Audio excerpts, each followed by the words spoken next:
When things fall apart.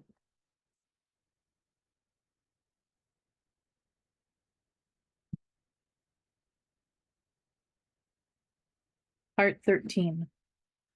Widening the circle of compassion. Only in an open, non-judgmental space can we acknowledge what we are feeling. Only in an open space where we're not all caught up in our own version of reality can we see and hear and feel who others really are, which allows us to be with them and communicate with them properly.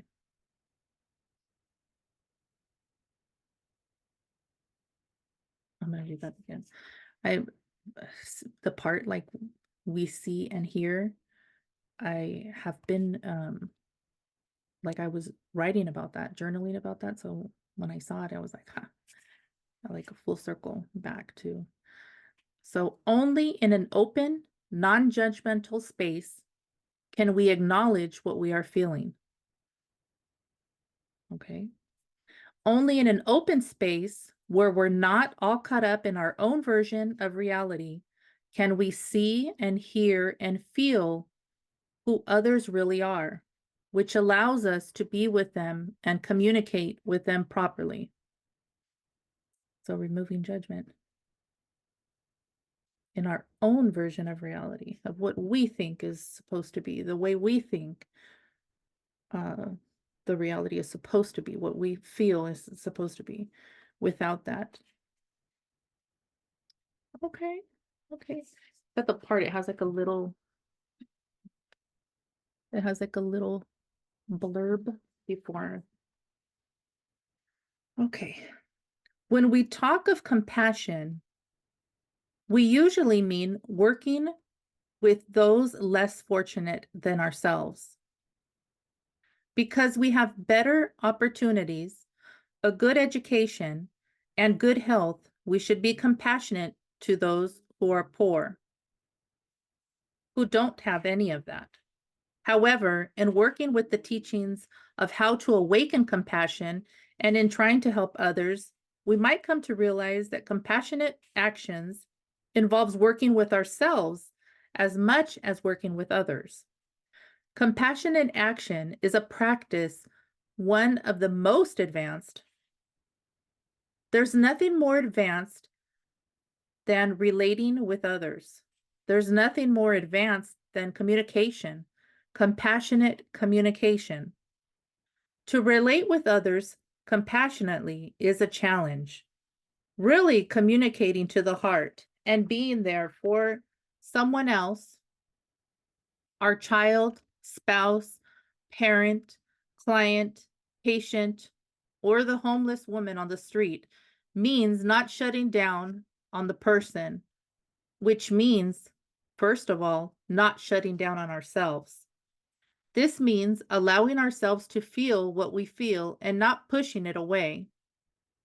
It means accepting every aspect of ourselves, even the parts we don't like.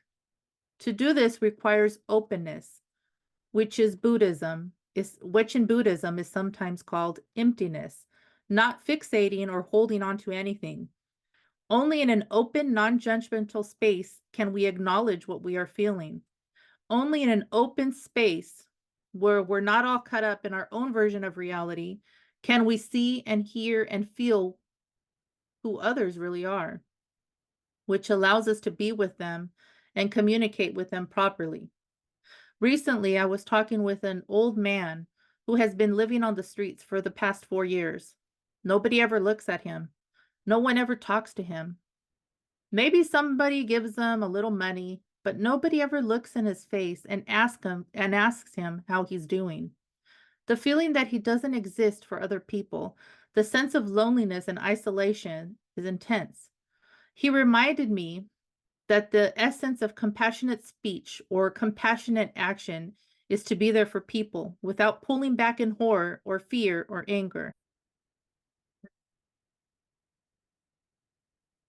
Being compassionate is a pretty tall order. All of us are in relationships every day of our lives, but particularly if we are people who want to help others, people with cancer, people with AIDS, abused women or children, abused animals, anyone who's hurting.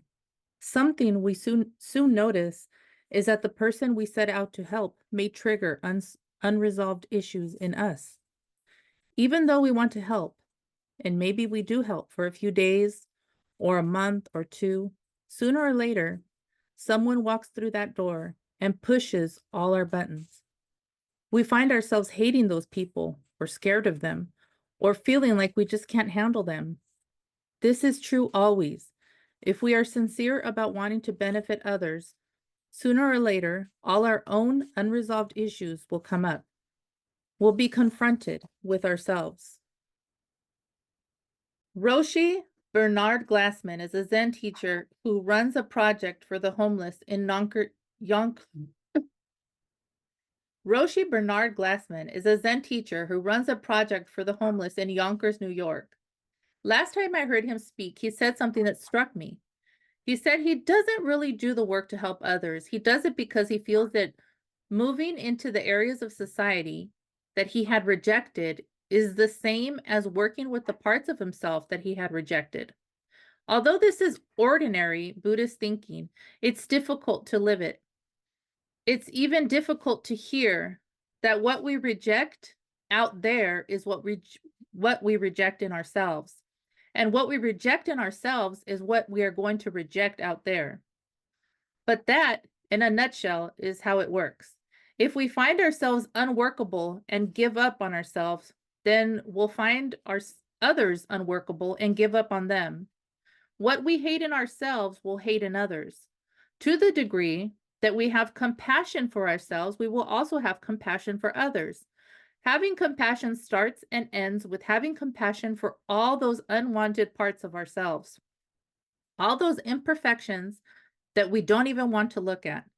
Compassion isn't some kind of self-improvement project or ideal that we're trying to live up to something. There's a slogan in the Mahayana teachings that says, drive all blames into oneself.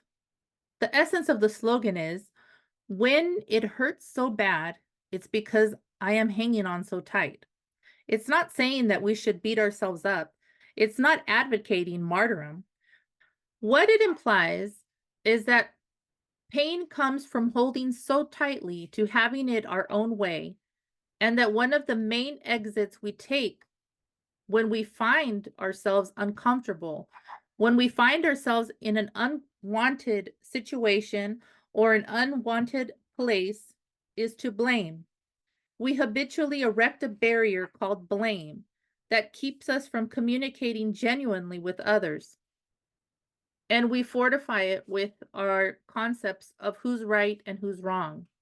We do that with the people who are closest to us, and we do it with political systems, with all kinds of things that we don't like about our associates or our society. It is very common, ancient, well-perfected device for trying to feel better. Blame others. Blaming is a way to protect our hearts, to try to protect what is soft and open and tender in ourselves. Rather than own that pain, we scramble to find some comfortable ground. This slogan is a helpful and interesting suggestion that we could begin to shift that deep-seated, ancient, habitual tendency to hang on to having everything on our own terms. The way to start would be, first, when we feel the tendency to blame, to try to get in touch with what it feels like to be holding on to ourselves so tightly. What does it feel like to blame? How does it feel to reject? What does it feel like to hate? What does it feel like to be righteously indigent? In each of us, there's lots of softness, a lot of heart. Touching the soft spots has to be the starting place. That is what compassion is all about. When we stop blaming long enough to give ourselves an open space in which we feel our soft spots, it's as if we're reaching down to touch a large wound that lies right underneath the protective shell that blaming builds. Buddhist words such as compassion and emptiness don't mean until we start cultivating our innate ability simply to be there with the pain, with an open heart, and with the willingness not to instantly try to get ground under our feet. For instance, if what we're feeling is rage, we usually assume that there are only two ways to relate to it. One is to blame others, lay it on someone else, drive all the blame into somebody else. The other alternative is to feel guilty about our rage and blame ourselves. Blame is a way in which we solidify ourselves. Not only do we point the finger when something is wrong, but we always want to make things right. In a relationship that we stick with, be it a marriage or parenthood or employment, a spiritual community, or whatever, we may find that we want to make it righter than it is because we're a little nervous. Maybe it isn't exactly living up to our standards, so we justify it and try to make it extremely right.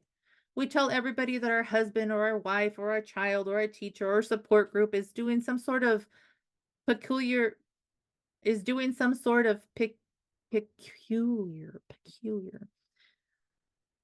or support group is doing some sort of peculiar antisocial thing for good spiritual reasons. Or we come up with some dogmatic belief and hold on to it with a vengeance, again, to solidify our ground. We have some sense that we have to make things right according to our standards. If we can't stick with the situation any longer, then it goes over the edge and we want to make it wrong because we think that that's our only alternative. Something's right or something's wrong. We start with ourselves. We make ourselves right or we make ourselves wrong every day, every week, every month, every year of our lives. We feel that we have to be right or we have to feel that we have to be right so that we can feel good. We don't want to be wrong because then we'll feel bad. But we could be more compassionate towards all of those parts of ourselves. When we feel right, we can look at that. Feeling right can feel good. We can be completely sure. We can be completely sure of how right we are and have a lot of people agreeing with us about how right we are. But suppose someone does not agree with us. Then what happens? Do we find ourselves getting angry and aggressive? If we look into the very moment of anger or aggression, we might see that this is what wars are made of. This is what race riots are made of.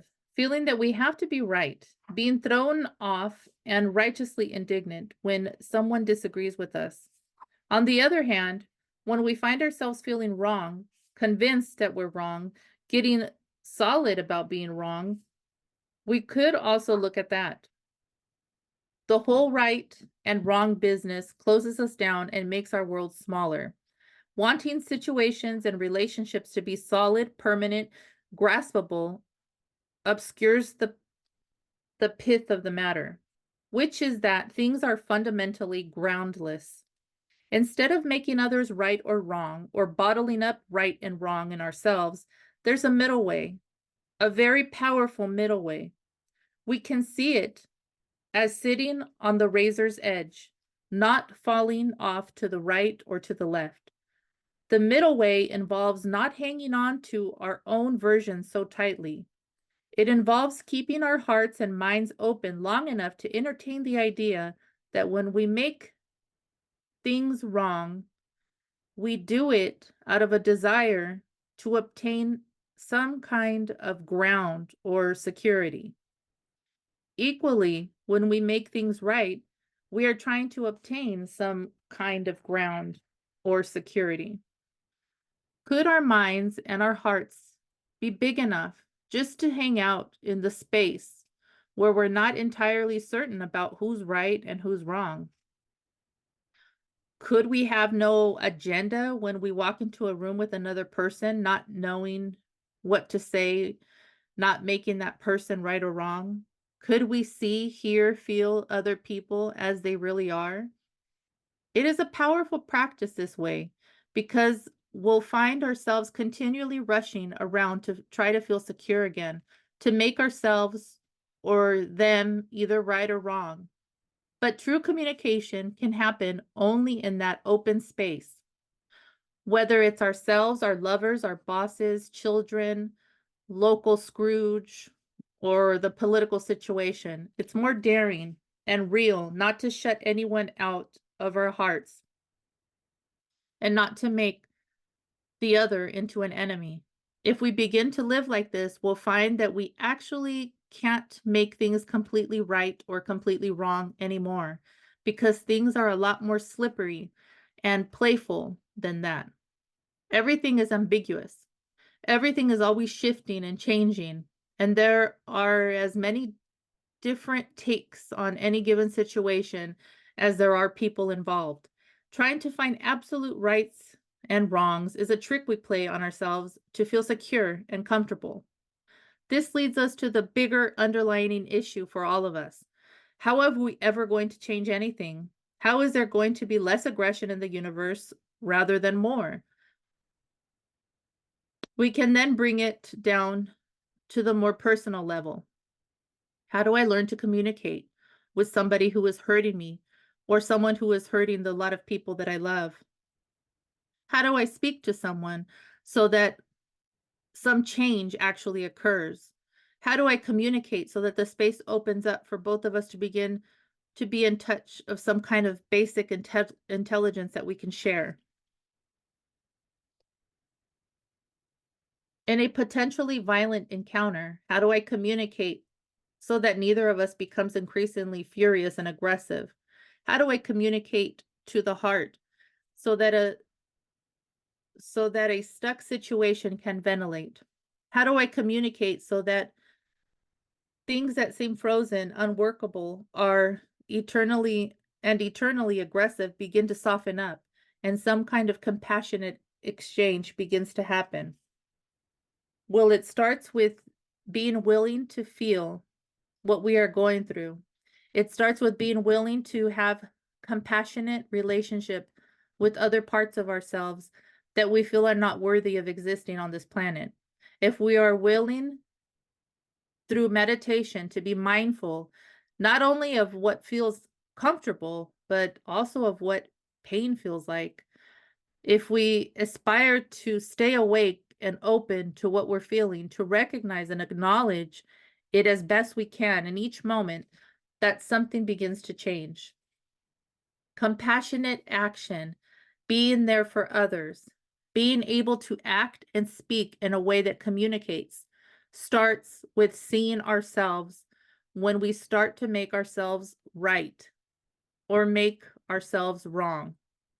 At that particular point, we could just contemplate the fact that there is a larger alternative to either of those, a more tender,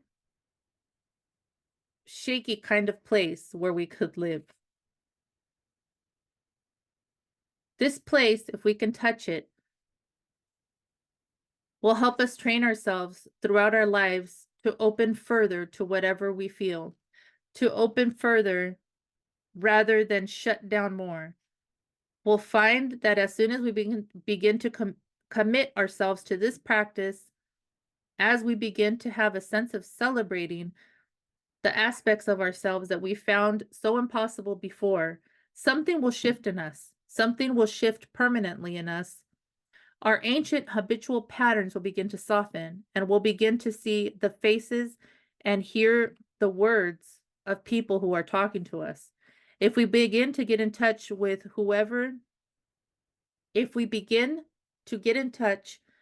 whatever we feel, with some kind of kindness, our protective shell will melt, and we'll find that more areas of our lives are workable. As we learn to have compassion for ourselves, the circle of compassion for others, what and whom we can work with and how becomes wider.